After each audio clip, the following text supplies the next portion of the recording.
Another turning point is approaching in the Gaza war, and this time, the pressure isn't coming from the usual voices. It's coming from inside Israel.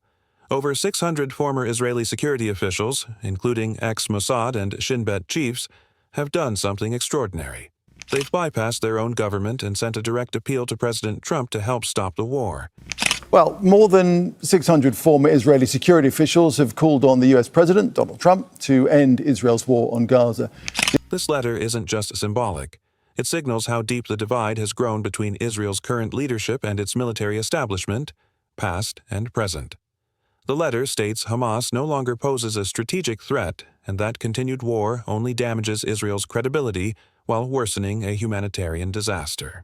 Talking here about 600 of the most senior former security officials, as you mentioned, including also chief of staff, former defense minister, people that understand a thing or two about security.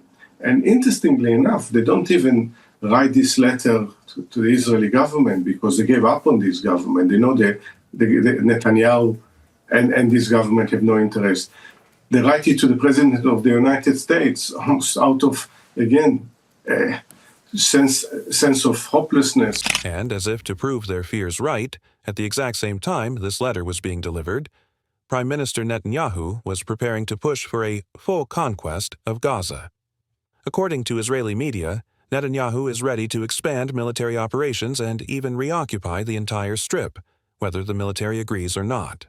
Hours, the Prime Minister, Benjamin Netanyahu, is expected to urge his security cabinet to back a full military takeover of the Gaza Strip. That's according to Israeli media reports that a source tells CNN are accurate. Senior officials close to the Prime Minister are quoted as saying the die is cast, we're going for full conquest. If Israel's military commander doesn't agree, he should resign. But that die may not be as cast as it sounds. The Israeli military reportedly opposes a full occupation. Why? Because the remaining Hamas strongholds are in areas with surviving hostages. Any escalation could lead to their deaths, a point made repeatedly by IDF commanders behind closed doors. Areas. And the IDF stressed several times to the cabinet that such an operation in those areas would likely lead to those hostages getting hurt. This is why it is such a hard decision. The hostages are a central issue. Images of Israeli captives, frail, starving, digging their own graves, have shaken the public. Netanyahu is under fire not just internationally, but at home.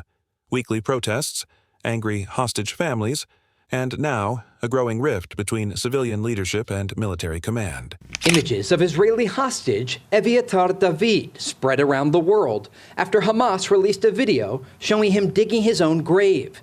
His brother Eli hopes that an agreement will be reached to bring Eviatar home, along with the other 49 hostages and 19 others whom are believed to be alive. According to polls, over 70% of Israelis now want this war to end. And that makes the Israeli officials' plea to Trump even more significant.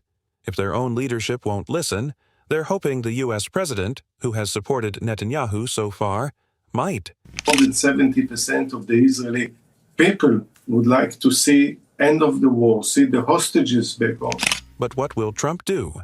So far, he's mostly stood by Netanyahu, but insiders say he's now weighing the costs. His first term as president was consumed by foreign wars. His second, so far, is being shaped by Gaza. Does he really want that to define his presidency? And President Trump needs to think carefully whether he wants the first half of his presidency to be completely hijacked by the war in Gaza that he himself said he is going to end. So where does that leave things? A war Netanyahu seems determined to escalate, a military warning against it, civilians demanding peace, and a president, Trump, stuck between loyalty to an ally and a spiraling humanitarian crisis that could define his legacy. Yeah, it's always difficult to know, what kind of input President Trump is actually listening to. One should only hope that this, at the end of the day, someone will highlight to President Trump that this comes from very senior security people in Israel. In the coming days, Netanyahu's cabinet will vote on the next phase. Trump will face his own reckoning, to stay the course or press for peace. Either way, the consequences won't just be political. they'll be human, and history will remember what each leader chose to do.